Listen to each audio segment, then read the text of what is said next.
अस्सलाम वालेकुम dear student. Today our topic is nucleus. आज हम न्यूक्लियस के बारे में पढ़ेंगे। आपका न्यूक्लियस का है ये टॉपिक क्रोमोसोम्स। इसमें हमने कंप्लीट पढ़ना है, प्रोकैरियोटिक यूकैरियोटिक सेल पढ़ना है। तो आज हमारा इंशाल्लाह ताला ये चैप्टर क्लोज हो जाएगा। So let's start with the nucleus. आपको पता है प्रेजेंस ऑफ न्यूक्लियस वाज आपने करना है 1831 में रॉबर्ट ब्राउन ने इसको डिस्कवर किया था। ठीक है, ये जो है वो बहुत से सेल्स में पाया जाता था। ठीक है, और ये थोड़ा सा डार्क रीजन था एज़ कम्पेयर टू बाकी सेल के अंदर था। ये सेल के अंदर पाया जाता है न्यूक्लियस, और ये जो है वो इसके साइटोप्लाज्म होता है और ये कंपैरेटिवली थोड़ा डार्क था, इसलिए आइडेंटिफाई हुआ।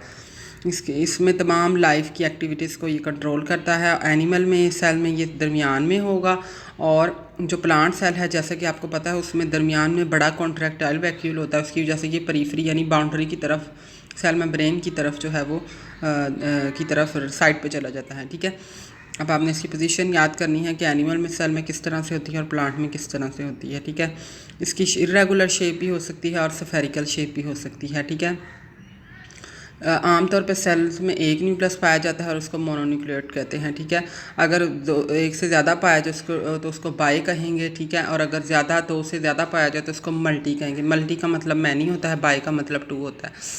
अच्छा, न्यूक्लियस हमें तभी नज़र आएगा सेल में जब सेल नॉन डिवाइडिंग हो, जब सेल रेस्टिंग स्टेज पे है, उसमें डिवीजन नहीं हो रही। जब डिवीजन होगी तब न्यूक्लियर मेम्ब्रेन, जैसा कि आपको पता है माइटोसिस में वो डिसअपीयर हो जाती है और न्यूक्लियर का सारा जो क्रोमोसोम्स हैं वो कंडेंसेशन होती है और वहाँ पर डिवीजन स्टार्ट हो जाती है, इसलिए हमें प्रोमिनेंट नज़र नहीं आता। इसलिए जो अगर हमने देखना हो कि सेल में न्यूक्लियस है तो हम नॉन डिवाइडिंग सेल को लेंगे। इसके अंदर क्रोमैटिन मटेरियल होता है न्यूक्लियस के अंदर। ठीक है, और एक सोलबल एक सैप होता है जिसको न्यूक्लियोप्लाज्म, जो उसके अंदर वाला फ्लूइड है न्यूक्लियस का, उसको न्यूक्लियोप्लाज्म कहेंगे, और जो क्रोमोसोम्स और डीएनए उनको हम क्रोमैटिन नेटवर्क कहेंगे। अगर हम डिवाइडिंग सेल की बात करें तो न्यूक्लियस उसमें डिसअपीयर हो जाता है और chromatin material in it is replaced by chromosomes. ठीक है, तो अगर एक नॉन डिवाइडिंग सेल है तो उसमें क्रोमैटिन होगा, अगर डिवाइडिंग है तो उसमें क्रोमोसोम नज़र आएंगे। ठीक है, the hereditary material is in the form of chromosome which control all the activity of cell. आपको पता है DNA, RNA, proteins including enzyme from the chemical composition, ये सारे जो हैं वो डीएनए के अंदर, क्रोमोसोम के अंदर पाए जाते हैं। न्यूक्लियस के इर्द गिर्द न्यूक्लियर मेम्ब्रेन होती है और न्यूक्लियस के अंदर एक ख़ास रीजन होता है जिसको न्यूक्लियोलाई कहते हैं, और न्यूक्लियोप्लाज्म जो उसका वो होता है लिक्विड होता है, और क्रोमोसोम्स होते हैं। ठीक है, आगे है न्यूक्लियर मेम्ब्रेन। इसको वन बाय वन हम स्टडी करते हैं। सबसे पहले है न्यूक्लियर मेम्ब्रेन। न्यूक्लियर मेम्ब्रेन क्या होती है? न्यूक्लियर मेम्ब्रेन होती है कि इसमें न्यूक्लियस जो होता है उसके इर्द गिर्द एक मेम्ब्रेन होती है जिसको न्यूक्लियर मेम्ब्रेन कहते हैं, जो अंदर वाली कंटेंट्स को साइटोप्लाज्म से अलग करेंगी। डेफिनेटली बाई साइटोप्लाज्म है। जो न्यूक्लियर मेम्ब्रेन होती है वो एक्चुअली जो न्यूक्लियर इन्वेलप कंपोज्ड ऑफ, अब जो न्यूक्लियर इन्वेलप है उसके इर्द गिर्द उसमें टू मेम्ब्रेन्स होती हैं। आउटर मेम्ब्रेन जो है वो एंडोप्लाज्मिक रेटिकुलम के साथ जुड़ी होती है बाहर साइटोप्लाज्म के अंदर। ठीक है, और जो अंदर वाली होती है उसके अंदर न्यूक्लियर कंटेंट या न्यूक्लियोप्लाज्म के साथ वो मिली होती है। ठीक है, जो आउटर और इनर मेम्ब्रेन होते हैं उनमें सर्टन पॉइंट पे वो जुड़ी होती हैं और उसमें सुराख पोर्स बने होते हैं जिनको न्यूक्लियर पोर्स कहते हैं। ये इनका क्या फंक्शन है कि ये साइटोप्लाज्म और न्यूक्लियस के अंदर बाहर जो भी ट्रांसपोर्ट होनी है वो ये करेंगे। ठीक है, अब ये ज़्यादा भी हो सकते हैं, कम भी हो सकते हैं, डिफरेंट टाइप्स ऑफ सेल्स पर ये डिपेंड करते हैं। जो एग्स वाले सेल्स होते हैं जो ज़्यादा डिफ्रेंशिएट नहीं हुए होते हैं उनके अंदर बहुत ज़्यादा ये पोर्स होते हैं। अबाउट 30,000 पर एक न्यूक्लियस के 30,000 जो हैं वो पोर्स होंगे एग्स। और जो डिफ्रेंशिएटेड सेल होते हैं उनके अंदर ये, जैसे एरिथ्रोसाइट्स क्या होता है? जो रेड ब्लड सेल्स को इरिथ्रोसाइट्स कहते हैं। आई थिंक यहाँ पे थोड़ी सी स्पेलिंग की मिस्टेक है, ये आपने कंफर्म कर लेनी इरिथ्रोसाइट की स्पेलिंग की। दे हैव ओनली 3 और 4, उनमें सिर्फ थोड़े पोर्स होंगे। ठीक है, जो मतलब एडवांस कॉम्प्लेक्स और डिफ्रेंशिएटेड सेल्स होंगे उनके अंदर थोड़े होंगे नंबर, और जो दूसरे अनडिफ्रेंशिएटेड उनके अंदर ज़्यादा होंगे। Each pore has a definite structure which control the traffic of substances passing through them. Nucleolus क्या होता है? ये एक डार्कली स्ट्रेन्ड बॉडी होती है, न्यूक्लियस के अंदर पाई जाती है, and is without any membranous boundary to separate it from the rest of the nuclear material. There may be one or more nucleoli in the nucleus. The ribosomal RNA is synthesized and stored in the nucleolus. इसके अंदर ribosomal RNA पाया जाता है nucleolus के अंदर।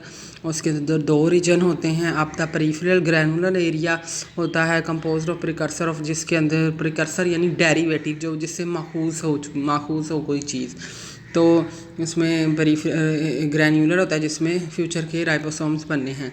और जो central फिब्रल area होता है उसके अंदर बड़े बड़े आरएनए और राइबोसोमल डीएनए के मॉलिक्यूल्स होते हैं।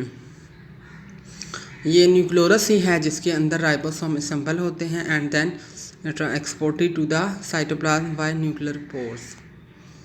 ठीक है, आगे है क्रोमोसोम्स। क्रोमोसोम्स क्या होते हैं? क्रोमोसोम जो है इट इज़ ऑफनली deeply stained with basic dyes. ये बहुत ज़्यादा स्टेन्ड हो जाती है डार्क कलर में बेसिक डाइज के साथ। ठीक है, क्योंकि इसके अंदर क्रोमैटिन मटेरियल होता है और सेल डिवीजन के में जो है वो ये बहुत ज़्यादा स्ट्रेंड होते हैं और थ्रेड लाइक स्ट्रक्चर नजर आते हैं जिनको क्रोमोसोम्स कहते हैं। अगर कंपाउंड माइक्रोस्कोप पे देखें तो इसको क्रोमोसोम के 2 रीजन हैं, आर्म्स होती हैं और सेंट्रोमेयर दरमियान वाले होता है पोर्शन से कॉन्स्ट्रिक्शन होती है जहाँ पे स्पिंडल फाइबर जो सेल डिवीजन में मायोसिस में निकलते हैं वो निकलेंगे, और जो 2 डेंटिकल इसमें क्रोमैटिड्स होते हैं, ठीक है, उसको हम क्या कहते हैं? क्रोमैटिड्स कहते हैं। ठीक है, which are held together at centromere दरमियान वाले इस कॉन्स्ट्रिक्शन में आप डायग्राम में भी देख रहे हैं कि ये इस दरमियान वाला का सेंट्रोमेयर है और जो साइड पे 2 आर्म्स हैं उनको हम क्रोमैटिड्स कहेंगे। ठीक है, जो क्रोमोसोम्स है उसके अंदर डीएनए भी होता है और प्रोटीन भी होती है। All the information necessary to control the activity of the cell is located on the chromosome in the form of genes. इसमें क्रोमोसोम्स के ऊपर जीन्स होती हैं जो कि एक जनरेशन से दूसरी जनरेशन में जाती हैं। The number of chromosome in all individual of the same species remain, एक स्पीशी के अंदर सेम रहते, जैसे ह्यूमन्स के अंदर कोई भी हो, फीमेल हो, मेल हो या ह्यूमन हो, वो तो उसके अंदर 46 होंगे। फ्रॉग सेल के अंदर 26 होते हैं। चिंपैंजीज के जो मंकीज़ होते हैं उनके अंदर 48 होते हैं। फ्रूट फ्लाई ड्रोसोफिला जो है उसके अंदर 8 होते हैं। 16 होते हैं अनियन में, ये आपने याद करना है। 48 होते हैं पोटैटो में और 14 होते हैं गार्डन पी में। ये आपने नंबर याद रखना है, ऑब्जेक्टिव के लिए आ सकते हैं एमसीक्यू में।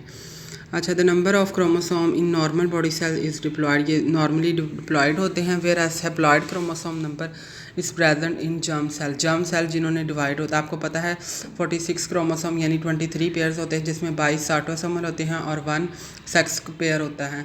जो 23वां पेयर होता है वो जर्म सेल होता है जिन्होंने आगे फ्यूचर में एग या फीमेल में और स्पर्म जो है वो मेल में बनाना होता है, और वो डिवाइड जो है वो जो एग और स्पर्म्स हैं वो हैप्लॉयड होते हैं जो कि मियोसिस के रिजल्ट में प्रोड्यूस होते हैं। ठीक है, for example human sperms and eggs have 23 while those of Drosophila have 4 chromosome. आगे आता है प्रोकैरियोटिक यूकैरियोटिक सेल। प्रोकैरियोटिक आपको पता है which do not have definite nucleus में या जिसमें मेम्ब्रेन बाउंडेड नहीं होती, और यूकैरियोटिक होता है जिसमें मेम्ब्रेन बाउंड होती है न्यूक्लियस के इर्द गिर्द। Biologists have studied cells into 2 types, prokaryotic and eukaryotic. The differences between these two types of cells are mainly based upon the structure of their nucleus. Eukaryotes के अंदर बहुत वेल डिफाइंड न्यूक्लियस होता है जिसमें nuclear material यानी जो chromosome और DNA होते हैं वो डबल न्यूक्लियर मेम्ब्रेन के अंदर इनक्लोज होते हैं, जबकि प्रोकैरियोटिक जैसे कि बैक्टीरिया है उसमें जेनेटिक मटेरियल डीएनए होता है, उसमें कोई मेम्ब्रेन नहीं होती और वो डायरेक्टली साइटोप्लाज्म के अंदर पड़े होते हैं क्रोमैटिन मटेरियल। जिनके अंदर प्रोकैरियोटिक